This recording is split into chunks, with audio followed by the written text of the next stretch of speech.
Reflexiones sobre una ciudad sitiada. Es el tema que la palabra de Dios nos va a mostrar ahora en este tiempo que vamos a reflexionar. La foto que vemos ahí, vemos una ciudad resguardada por militares, una ciudad vacía, una ciudad sin movimiento. Y es muy similar a muchas ciudades en nuestro tiempo, en el mundo entero. Y el texto de la palabra de Dios que vamos a reflexionar se encuentra en el Segunda de Reyes, capítulo 6, a partir del verso 14, en el tiempo del profeta Eliseo. Dice el texto ahí: entonces envió el rey de Siria allá gente de a caballo y carros y un gran ejército, los cuales vinieron de noche y sitiaron la ciudad. El rey de Siria rodea la ciudad de Samaria, rodea a Israel y sitia la ciudad. Una ciudad sitiada nos hace pensar en gente, moradores de esa ciudad, que no pueden salir ni pueden entrar. Una ciudad que está inmovilizada, una ciudad que está en peligro. Y este es el cuadro que nos presenta este texto. Sin embargo, hay una persona que empieza a ver esto y que reacciona de una manera que tal vez como muchos reaccionan. El versículo siguiente nos dice: y se levantó de mañana y salió el que servía al varón de Dios, y aquí el ejército que tenía sitiada la ciudad, con gente de a caballo y carros. Entonces su criado le dijo: ah, señor mío, ¿qué haremos? Eliseo tenía un siervo que al salir de casa ve la ciudad que está rodeada, está sitiada. Y esto le produce temor, le produce incertidumbre.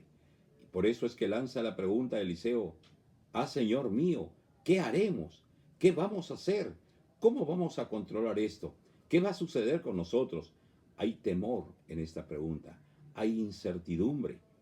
¿Qué sucederá con nuestra familia? ¿Qué sucederá con nuestros negocios? ¿Qué sucederá con nuestra salud? ¿Qué sucederá con nuestra alimentación? ¿Qué sucederá con los nuestros que están afuera? Temores e incertidumbres. Ante esto, Eliseo eleva una oración y le dice a su siervo, en el verso 16, no temas, no tengas miedo, porque más son los que están con nosotros que los que están con ellos. No temas es el mandamiento que más se repite en la Biblia, porque el temor, el miedo, es un poder paralizante, es un poder que te bloquea, que te anula, que no te permite ver la realidad de las cosas. No temas, porque más son los que están con nosotros que los que están en ellos, con ellos. Le da una razón para que no tenga temor su siervo. Y la Biblia nos da razones por las cuales no debemos tener temor. El apóstol Juan nos dice en Primera de Juan capítulo 4, nos dice que: hijitos, vosotros sois de Dios y los habéis vencido, porque mayor es el que está en vosotros que el que está en el mundo. Mayor es el que está en nosotros que el que está en el mundo. Eliseo le dice a su siervo: más son los que están con nosotros que con ellos. Mayor es el que está con nosotros, dice el apóstol Juan, que el que está en el mundo. Vosotros les habéis vencido, dice Juan. Y creo que la razón de la victoria no es porque los jóvenes son fuertes. La razón de la victoria es porque el que está en ellos es Jesucristo. La razón por la cual no debemos temer es porque Jesucristo está con nosotros. Pero esta frase, más son los que están con nosotros, nos lleva también a Romanos capítulo 8, 31, cuando Pablo dice: si Dios es por nosotros, ¿quién contra vosotros? Si tenemos a Dios de nuestro lado, si Dios está con nosotros, si Dios es por nosotros, ¿quién contra nosotros? Más son los que están con nosotros que con ellos, dice Eliseo. Esta es la razón por la cual no debemos temer. Nuestra confianza está en Dios. Ya Jesucristo lo dijo: en el mundo tendréis aflicción, pero confiad, yo he vencido al mundo. Estas cosas os digo para que en mí tengáis paz. Jesús ha vencido, Él está con nosotros, Él está por nosotros. Y entonces Eliseo, ante este temor de su siervo, eleva una oración. Y dice en el verso 17, y oró Eliseo y dijo, te ruego, oh Jehová, que abra sus ojos para que vea. Entonces Jehová abrió los ojos del criado y miró, y he aquí que el monte estaba lleno de gente de a caballo y de carros de fuego alrededor de Eliseo. El criado no podía abrir sus ojos por sí mismo, no podía ver las cosas en forma natural. Es por eso que Eliseo ora al Señor y le dice, Señor, abre sus ojos para que él pueda ver. Y cuando Dios abre los ojos, la mirada del siervo de Eliseo se dirige hacia los montes, hacia las alturas. ¿Y qué es lo que ve allí? Estaba lleno de gente de a caballo y de carros de fuego alrededor de Eliseo. Era el ejército de Dios que estaba con ellos. Y esto es lo que pide Eliseo. Abre sus ojos para que él pueda ver. Y esta es la oración, que Dios abra nuestros ojos para que podamos ver las cosas desde la perspectiva de Dios, para que elevemos nuestra mirada hacia las alturas, donde está Dios, donde está su ejército en favor nuestro. Esta es la razón por la cual el salmista, el Salmo 121, dice, alzaré mis ojos a los montes. Y entonces lanza la pregunta, ¿de dónde vendrá mi socorro? Mi socorro viene de Jehová. El salmista, ante la crisis, necesita socorro, necesita ayuda. ¿De dónde vendrá mi socorro? El salmista alza sus ojos a los montes, alza sus ojos hacia las alturas y empieza a mirar hacia arriba, porque es de ahí donde vendrá su socorro.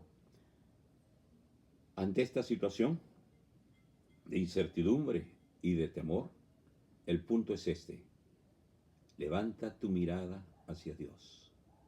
Levanta tu mirada hacia Dios. Y esto es lo que el escritor de los Hebreos nos dice cuando señala que la vida del cristiano es una carrera y muestra a aquellos cristianos de aquel primer siglo, judíos que se habían convertido al cristianismo, estaban desanimados, a punto de abandonar su fe, estaban sin fuerzas, estaban cansados.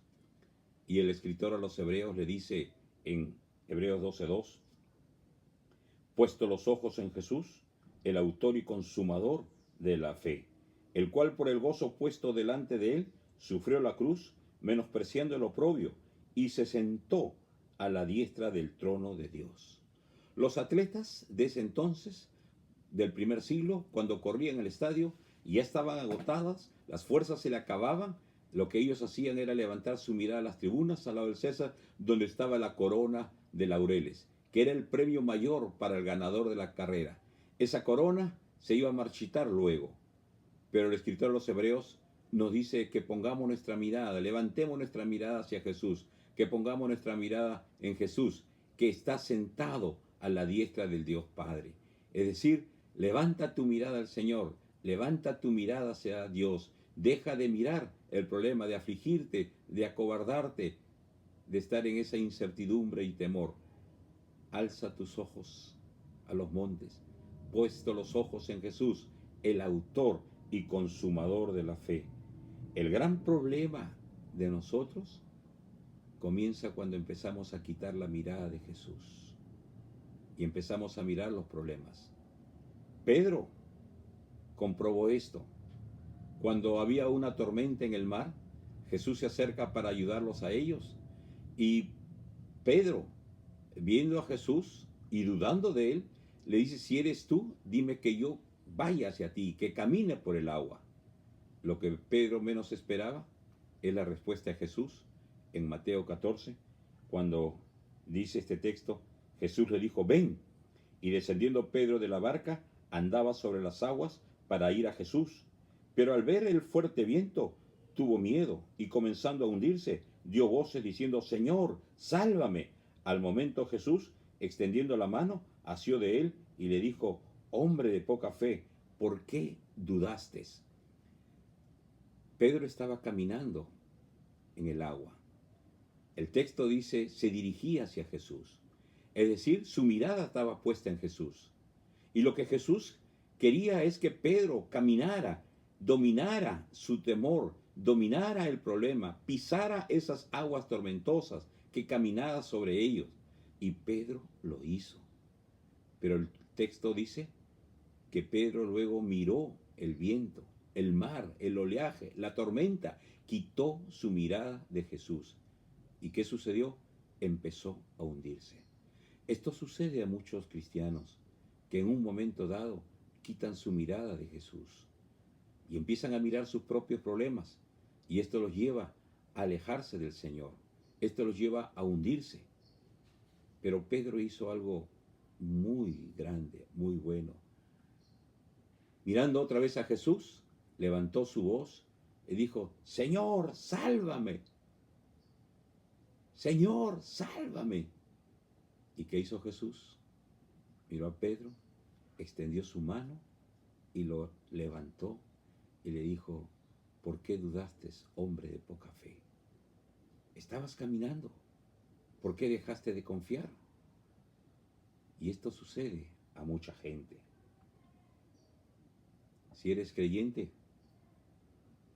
quiero animarte a poner tu mirada en Jesús, a fortalecerte en Él, animarte en Él. Pon los ojos en Jesús, el autor de la fe. No quites tu mirada de Él. Pero si tú no eres creyente, no tienes a Cristo en tu corazón, llevas una vida separada de Dios, aislada de Dios, alejada de Dios, estás extraviado de Dios.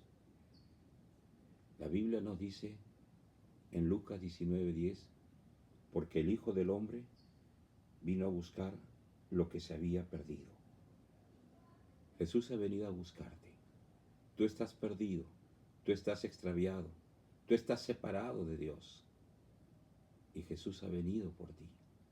Él ha venido a buscar lo que se había perdido. ¿Y qué te digo? Te digo algo más. No te escondas, no te escondas. Dice Dios: y me buscaréis y me hallaréis, porque me buscaréis de todo vuestro corazón. El Señor quiere que le busques de todo corazón, porque el Señor te está buscando. Hay mucha gente que dice: necesitas encontrarte contigo mismo. La Biblia no dice eso. La Biblia dice que tú necesitas encontrarte con Jesús. Él ha venido a buscar lo que se había perdido. Te había venido a buscar a ti, que estás extraviado. Y lo que tú tienes que es buscarle de todo corazón. Acércate a Él, aférrate a Él, entrégale tu vida, dale tu vida, porque es el lugar más seguro donde estará tu vida, en las manos de Jesús. Que Dios bendiga tu vida, que Dios bendiga tu familia, y que estas palabras, esta palabra del Señor pueda animarte, pueda fortalecerte. El Señor te bendiga.